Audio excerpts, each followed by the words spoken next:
Hey my loves, welcome back to this face. Welcome back to this face. Welcome back to this whole setup. It's been a while. I've been giving you guys vlogs back to back, but we need to get like a little bit of break in transmission. So if this is your first time, do not make it your last. We're all about fashion, lifestyle, and general nonsense. I'll try as much as possible not to make today's video too long because I know sit down videos, my book was about to fall. I know sit down videos can tend to be a bit boring, so we're gonna make it short and sweet. This is going to be a video covering some ways you can level up in your 30s. I am currently 31 years old now. I turned 31 this year. So these are ways I am still trying to, implement. I'm doing some, I'm still trying to implement some, but ways you can level up in your 30s. Like we've passed the 20s era. We proud millennials. We've passed the 20s era and now we're in the 30s. And I feel like life is just getting started. I feel like it's sweeter. I don't know how to explain it. So I just felt like I should share some tips or some ways you can level up in your life when you're in your 30s, because some people still legit feel like when they're in their 30s, life is over. It's a lie, my girl. It's a lie. So I'm going to discuss ways you can level up in your 30s. Okay? Okay, let's get right into it. First of all, my outfit is from Ziggy Fashion House. It's a dress. I'll probably put a picture on the side. Back to wig life. You guys know how I feel about wig life. It's not really my go-to, but sometimes you have to give your hair a break. But yeah, I went with this burgundy, red, whatever color to go with my outfit, and I hope we're looking good. Are we looking good? Anyways, let's get started. So the first thing here on my list is doing what you love. Like actually doing what you love. I feel like gone are those days where you just do things just for doing things sake. Like obviously when you're done with school, or even when you're in school, you tell your parents, or your parents will be like, you have to be a doctor, you have to be an engineer, you have to be a IT guy or whatever, like those professional courses. But I feel like those are things you do in your 20s. Like when you're done with school, you come out, you feel like you have to get like a proper job.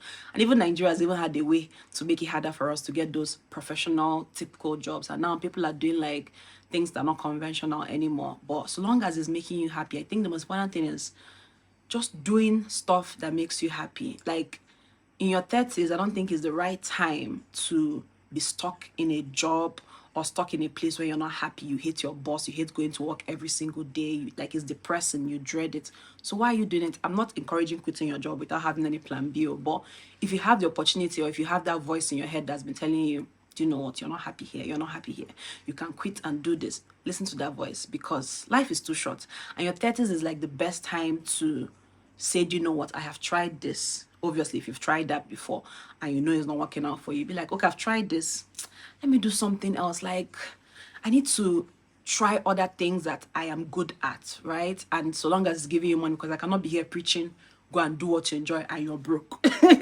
So long as it's giving you money. So now we have like all these new jobs coming up, makeup artist, just creative jobs, writing books, whatever it is, just so long as it makes you happy. I feel like this is the perfect time to try stuff that makes you happy and that you enjoy doing every day, so that when you wake up every morning, you're happy doing it, you're smiling, you're glowing, not like you just like grumbling like in your 30s. Nah fam, we're not doing that. Next thing is having quality over quantity when it comes to people around you. When we're younger, me for example, when I was younger, I had a lot of friends around me. I was so used to, and to be honest, I'm not even going to lie, I miss it sometimes, like having groups of friends, but it's almost like it's all in my head. Because when it actually comes down to it, I'm like, I want my space. I don't know, but you know how it was now, having like quantity friends, 15 friends, 20 friends. Anytime you're going, you'll be going like your 30 BG, just be going groups up and down. And you don't know where your problems are coming from. Either this one said, that one said, this one said. You might as well just have one or two friends, and you know that list. You know where your problems are coming from. You know that if you hear something, or if something is not going well, you know where you can point it at. Okay, it has to be this or that, right? And it gives you more peace of mind. So I think quality, and not just with friends, even like your colleagues, even with your workplace, even with whatever it is, even with family members. It's not the family members that you have in your life that has to be around you. It's not your family members you have to be talking to. It's not every WhatsApp group you have to join and be active in. You understand? So it's just having quality. You don't have to be around certain energy. I feel like these are things we did in our 20s because we were focused on what will people say. To be somehow, they will think I'm now like this, they will think I'm now like that. But the more you grow up, the more you realize that nobody cares about you.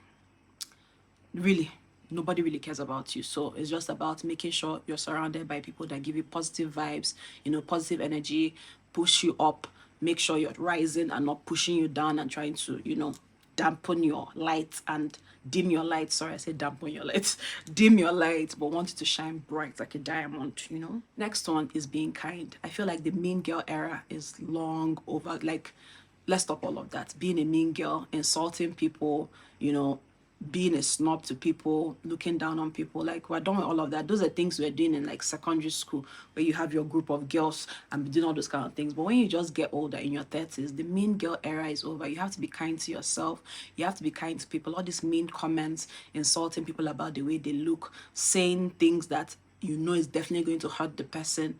Like, we just need to grow up and stop all of that. So just being kind in general, having a kind spirit, loving people despite their flaws, seeing their flaws and accepting it. You understand? Is one thing seeing the flaws, and is another thing accepting that this person is not perfect. And me too, I'm not perfect. So who am I to put you on this high pedestal when me too, I'm not even perfect? Nobody's a saint. Being kind to people. Everybody deserves kindness. So yeah, definitely, that is one thing you can do to level up in your 30s. Stop being a mean girl. That mean girl thing is just outdated, please. So last 10 years. Stop it. Next one is understanding that no is a complete sentence. This is one thing I'm even still trying to learn. I don't think I'm fully there yet. But understanding that you don't have to settle for everything. You don't have to even give reasons. You don't have to show up for everything. You don't have to accept anything that they throw your way. No. That's it. I'm still explaining. I'm still explaining myself. I'm trying to get to a point where I'm like, no, and that's it. Not doing things that you're not happy doing. Like, they'll tell you, oh, do this. Be like, let me do it. In AD, basically endurance. My name is not endurance. AD is not. Stop accepting things. Stop accepting things. Say no and move it. Like, keep it moving. It's not that deep. You're not going to beat me. It's all good, right? So yeah, no is definitely a complete sentence, and you don't have to explain yourself. If you get it, you get it. If you don't, it's okay.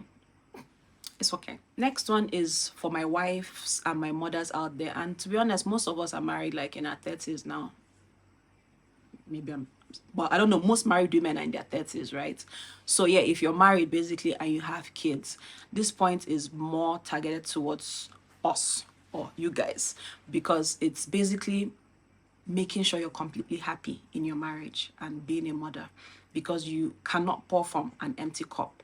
I know there's so many mothers out there, and this topic can be a bit sensitive because people would automatically judge you because they're like, your situation is not like my situation. You cannot compare it. My husband is not like your husband. Everybody's husband is different. That's why I don't really talk too much about like marriages or relationships, because everyone is different. There's no rule book. There's no guideline. Even though people try to give guidelines, but you're not gonna carry that same thing they told you to go and do. You can put it in your marriage. You'll collect slap. It won't be the same thing. Do you understand? So I don't really like talking too much, but basically what I'm just trying to say is that you have to try as much as possible, and obviously involve God. Prayers, very important, but try as much as possible to be happy in that marriage, especially if you know that it's going to be a lifetime thing. Imagine for the rest of your life you're just not a happy wife, you're not a happy mother, you're just going to end up training or bringing up traumatized children without even knowing. That's where all these childhood traumas they come from, because you've not healed, and then you're in a marriage where you're not happy, and you think these kids don't know. They know. I promise you, they know. You're not happy, some of them might even hear you crying every night. You're not shining. No, like there's no, that aura is not there. You're just very, with the kids. And they just grow up either number one, seeing it as being the norm, like, oh, this is how it's meant to be, or number two, being the complete opposite and just derailing from everything entirely and just living life. You're wondering, where did this child learn this one from? Why is this child like this one, that one? So I think it's very important for wives and mothers. I'm talking about wives and mothers because, to be honest, we're the neck of the home. We're the ones carrying everything. And they said happy wife, happy life, happy home, happy all of that. So it's important that the cup you're pouring from being a mother, a wife, all of that is full. So you can give that love, you can give all of that. Find things that you enjoy doing. If you're a wife that maybe doesn't have a job, or you're a complete full-time housewife, maybe find little things you do on the side, like hobbies. If it's painting, if it's knitting, if it's sewing, if it's makeup, if it's braiding hair, whatever it is, starting a YouTube channel, I don't know, whatever it is that gives you joy, and you're like, okay, I enjoy doing this actually. I enjoy going out there, getting things together, learning more about it, doing my research, just so that you can grow your brain, you can grow your mind, you can, if you have the opportunity to, you know, go out and learn something new, like maybe learn how to sew, like I said, or just learn a new talent or whatever. Just basically be in a position and put yourself in a position where you are a happy wife and you are a happy mother, so that you can pour that into your family and into your kids.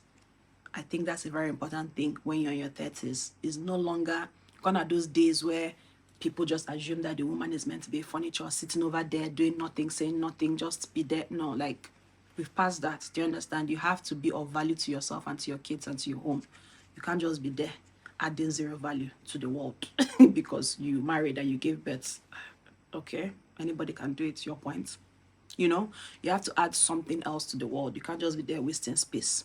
Next one, which is kind of related to the last one I just talked about, is healing from your childhood trauma. And this is what I'm talking about. You know, we have to get to understand that we can't keep on blaming everything happening to us on our family or our parents or the way we were brought up. Yes, I'm not going to take that away. It is very important to identify that, okay, these are things you learned and these are ways that it affected you and the way you think, your mentality. But I think your 30s is the perfect time to understand who you are, understand how these things affected you, and put yourself in a position where you want to heal. Like, it's time to now heal from the childhood traumas. I'm not even going to, especially millennials, we were brought up in situations that is way different from the way things are now. We were brought up in situations where our mothers were busy telling us, if they touch you, you get pregnant. They were not discussing anything like sex education or anything. We grew up in a situation where we saw our mothers as people that had to be in the kitchen and nothing else. Like, we grew up in that era. So there's so many, we grew up seeing it as our mothers like basically just doing nothing, and our fathers are like the main people, you know, you worship them, they're the gods kind of, and your mother is like just there to take care of you, take care of the house, clean. It's a normal thing. Most millennials grew up seeing things like that, and now it's completely different. So it feels like, especially women, we have held on to that we have to endure. Anything that happens, we just have to take it. That's how the world is meant to be. So now it's difficult to break out of that, because now obviously the world is moving into a new direction altogether. So we're still holding on to that mentality, and I don't know how to explain it, but basically, you understand what I'm talking about. You just have to heal. You have to forgive your parents. You have to forgive the environment you were brought up in. And the only way you can move forward is forgiving, and so you can heal, and so that you can stop and end those generational curses and those mentalities and those things that you just feel like, oh, it's a family thing, it's the way, it's how we are, is a this, is a that, and my father was like that, and my mother was like that, and that's how it's meant to be. All those things you can by yourself end it. So I think your 30s is like the perfect time, because your 20s, obviously, you were still young, you were still very, very much influenced by those things. But I feel like your 30s is enough time to see things in a certain way, where you're like, okay, this happened. This is the way it affected even my dating life. This is the way it affected my dating life, my friendships and everything. But now, for where I am now, I want to do better. I want to be a healed person. I want to forgive. I want to remove that burden from my body. Because honestly, our parents really didn't know any better. And the more you grow up, the more you understand that our parents did not know any better. They were still learning as well. So holding on to that is just hindering you from being a better person for your children as well. You understand? So yeah, definitely healing from your childhood traumas is very important, and is a very important point to leveling up in your 30s and being the best version of yourself. Next one, which is my favorite, is the fashion, the looks, the courage, the confidence, you know, the glow.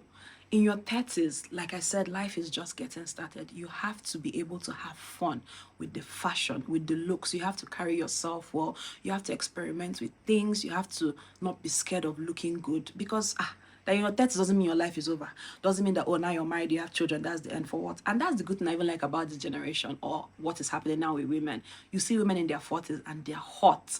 They're wearing whatever they want to wear. They're doing things they want to do. Like, it just gives me joy. I'm like, what a time to be alive, you know? So this is like the perfect time to just embrace your sexiness, embrace your I don't know how to explain it, your greatness, your gorgeousness, your all of that. There's so many things that come with being a woman that sometimes you might not even recognize when you're in your 20s. But when you just grow up, you realize that so life can be like this. So all these things can be like this. I don't know, I just feel like things get better with age, like fine wine, you know, like wine, just be aging. looking good, understanding your body more, you know, understanding what looks good on you, what feels good, all of that. And yes, I'm definitely all for that. Trying new stuff out, you know, getting out of your comfort zone, traveling, having good people around you, right? Meeting people that actually make sense to your life, learning new things, you know, just putting yourself out there, being more courageous, taking more risks. I definitely love it for me. And I love it for my girls and my women in their 30s, because this is like the best time to do it and not feel guilty while doing it, right? Like, you have no one to answer to. Like, even if you're married, I'm not explaining, there's this confidence that comes with, I'm a grown woman. Your points. What do you want to be saying? Like, I can't relate. And last, but definitely not the least, and very important, very, very important, is your health, your fitness, just taking care of yourself mentally, physically, emotionally. You see, therapy, it's something everyone, I feel like everyone in Nigeria needs therapy actually. But therapy is very important. We need to talk to people if we feel a certain way about some things. It's not a bad thing. It's not something we should look down on, because you can't have everything figured out. You understand? Taking care of yourself health wise, because your body is not working the way it used to work like before. You wake up, you'll be feeling pains in places you didn't even know existed. Like, you're like, why is the back of my spine paining me? Why is my waist? Why is my knee? Like, you know, all of that. So even in as much as it's delicious, it's lovely, life is getting started, at the same time it feels like your body is doing like this. So you have to be very up about like your health, your fitness. Your body is not as forgiving as it used to be before. It's more difficult to lose weight now. It's more difficult to what they call it, to heal from some certain sicknesses and all of that. So it's very important to take your health very seriously, your fitness very seriously, your dieting, all of that, your skin. You understand? Those of us that were forming, we're not doing skincare when we were in our 20s. Now nobody will tell you, you know, take care of your skin, take care of your body, take care of everything, what you put in, your mental health as well. That's why I said with the people around you, the quality of people around you, what you take into your mind is very important. You know, things around you is very, very important. Talking to the right people, getting good advice, trying to become a better person as well, I think is definitely the best way to level up in your 30s. Anyways, guys, I hope this video was short and sweet and you guys, you know, understood what I was talking about. And if there's anything I missed, as always, talk about it in the comment section. Tell me ways you'd level up in your 30s. Give me some examples and I'll definitely add it to my own points. And yeah, that's it for today's video. Thank you guys so much for watching and I'll see you in my next video. Bye.